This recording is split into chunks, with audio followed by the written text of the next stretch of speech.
is James Benge's controversial power rankings recently released on CBS Sports. Please make sure you go check it out. Great article, James. Well done. But my, oh my, you have a lot to explain here. Let's talk about the power rankings first and foremost. I'm going to talk about the first five. All right. We got France at number 1. We got Brazil at number 2. We got England at 3, Portugal at 4, Spain at 5. Talk to me. Yeah, I don't see there is controversy. I don't see much certainly in the number 1, and probably not the 2 and 3. I think, interestingly, a lot of people said I might actually be a bit down on England. Certainly in the work Slack, there was sort of questions about, actually, might England have a brighter future than Brazil? Like, they know that they have the breakout superstar attackers. They know that they have the midfield, and if you think Jude Bellingham was good in 2022, wait till you see him in 2026. And that you can say the same thing about Declan Rice, by the way, who is going to go to a top team. Not that West Ham aren't a top team to go Jamie Redknapp. The big question that hangs over. So I have questions. I don't have any questions over France. I mean, obviously we've discussed them already. We all know how incredible their young players are. With Brazil, the question is, if Neymar's not back, and he's not going to be the player he was, I suspect, is someone like Vinicius Jr. ready to take the mantle?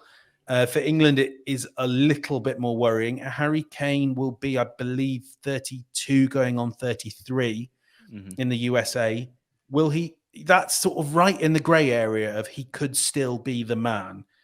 If he isn't, there is no one coming through that we know of now.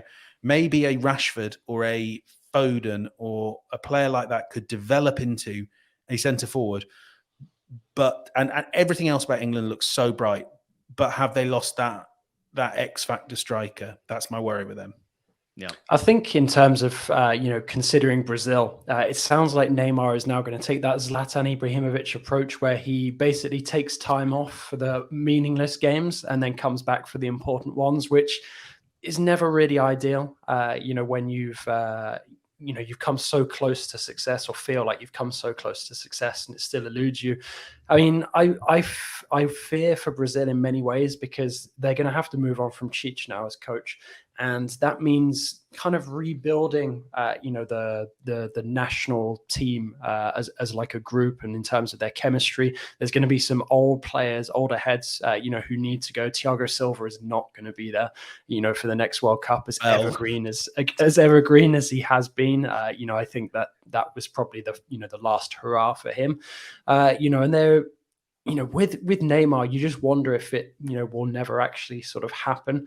On the international stage, certainly in terms of a World Cup. I mean, it really depends on what he comes back and does with PSG. I'm expecting, him to come back, look a bit moody, be a bit low-fish. So maybe Neymar in the early months of the year, basically. Yeah. I mean, I hope I'm going to be surprised by him, but based on the comments that he'd had in the last sort of 12 to 18 months, he considered that as well his final World Cup. He doesn't think that he'll have the hunger, the ability to stay focused on his game, that leads him up to another World Cup. I mean, who knows? We don't know what the future holds. Maybe he moves on from PSG. Maybe he rediscovers his appetite for football a little bit. Maybe he finally gets the success that he craves with PSG, and that means that he wants to continue with Brazil. But I think at this moment in time, there's certainly more questions than answers with Brazil. The talent's definitely there, but I do feel as well that this England side is looking very, very good, and I'm keen to see the rest of James's list.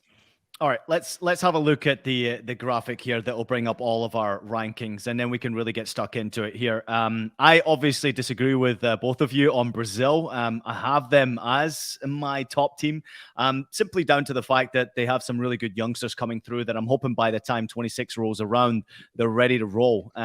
I'm really excited to see, as to your point, JJ, how Neymar reacts after this World Cup, because I think he's having a great season at Paris Saint-Germain, and I think he's a key factor to their success, how the season finishes. So I really hope that he doesn't come back to Paris now and go on party. I hope he doesn't go on a vacation. I hope he actually turns up and he can really help PSG do something special this season. I'm really excited to see how the Champions League plays out.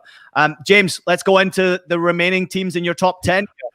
Yeah, I mean, so Germany are an ultra intriguing one in that I think I couldn't quite get my head around them. There are some good young players, but I think And I think they will be good for a long time. But I think if they want to be great, and I'm sure you can talk about this with more authority than I can, Ian, I think they need to almost do what they did after the sort of Euro 2004s. And that before we see a great Germany, we may need a reset moment like they had after everything sort of was a bit underwhelming around Euro 2000.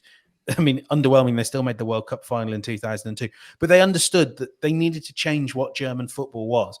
And I worry that they went too far inadvertently. I think this is true for a lot of national teams and a lot of academies, but Germany is almost leading the way in failing to produce strikers, failing to produce a lot of authoritative centre-backs. I know that Schlotterbeck is very good, high hopes for Bella Kotchup, and it's hard to know with young centre-backs. But they're just producing loads of technical midfielders. There's no one to kick the ball in the net. I mean, this is true of England. This is true of Portugal, maybe. It's true of a lot of the teams I've got on this list. Definitely true of the US as well.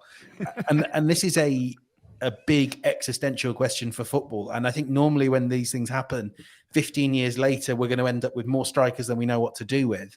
But yeah, I think Germany are kind of at the vanguard of you've gone too far in making technical attacking midfielders that will get bullied by. I notice we've all got Morocco at 10, and we all think that this is going to be like a proper veteran, hard to beat Morocco. It's a love story. I can definitely see it 2026, like Miami or wherever. Morocco just absolutely kicking seven shades out of Germany on their way to the World Cup quarterfinals. I think the fact that we've all put Morocco in that top 10 is probably reflective of the fact that we recognize that there's a lot of talent there, and we've really enjoyed their run at this World Cup that's just finished. But there's no guarantee of knowing what they're going to be like in 4 years' time. They could be much better, but also some of those key performers are not going to be there. I mean, you take Saiss out of that team. He's a really influential player at the back. He won't be there in 4 years' time. And there's a couple of players who either might go off the boil or might be considered just a bit too old. So, I guess we'll keep them in there for argument's sake at the moment. I've gone for Argentina surprisingly low down on that list because I feel that moving on from Messi, moving on from Di Maria, guys like that is going to be very, very difficult. Of course, it's not going to happen immediately because they're going to want to play for the shirts, celebrate finally being world champions, as they completely deserve to.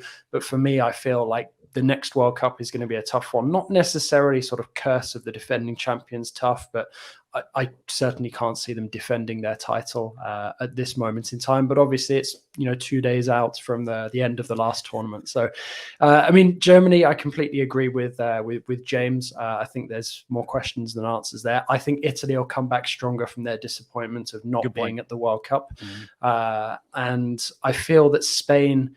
I feel more comfortable, ranking the Netherlands and Portugal higher than Spain at the moment, because until Spain actually show that De La Fuente is the right choice to replace Enrique and that they have some goal scoring presences there, I think their problems will still remain. They'll look like they're playing some nice pretty passes, but with nobody to put the ball in the back of the net, it's difficult to really rank them as a potential favorite right now. The ones who I think could do really well, separate them from the drama of Cristiano Ronaldo.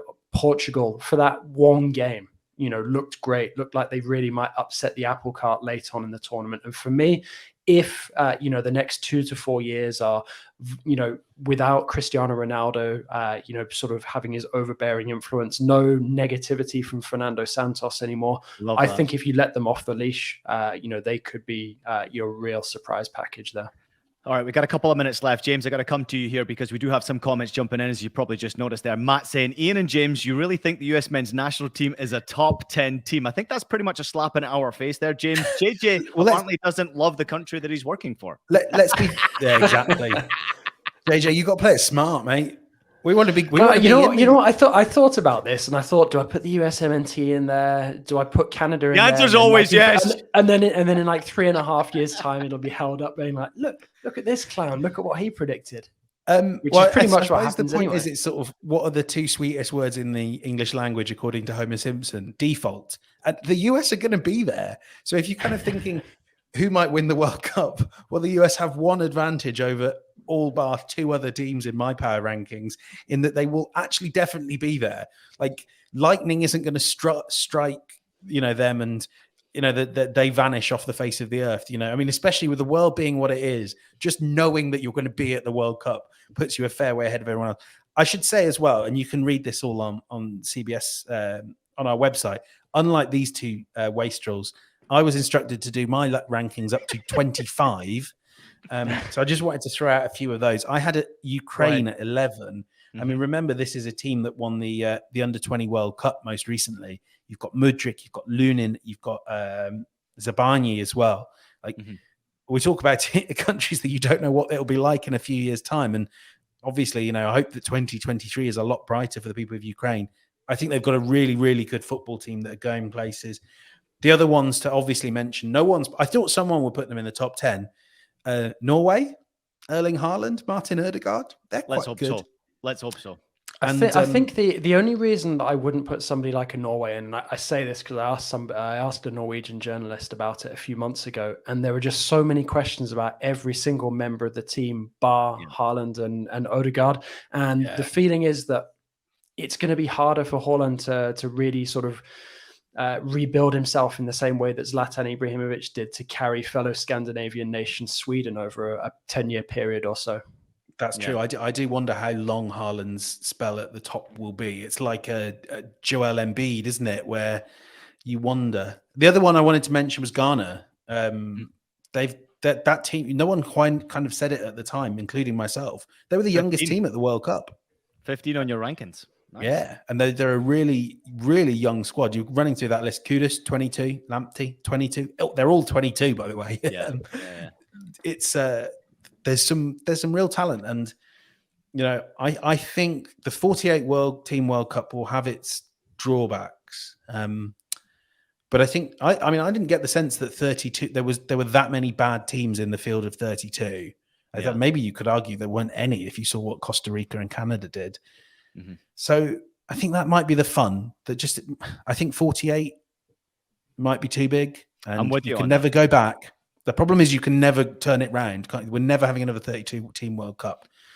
But I do think there is, when you're going through this list, I think there's enough strength and depth that there are more than 32 good teams that could be at a World Cup. So is there not a way that they tweak it? Because I know that Infantino has not wasted any time in coming out, or there's been suggestions that he's now thinking about a 3-yearly World Cup as opposed to, he failed with the every 2 years thing.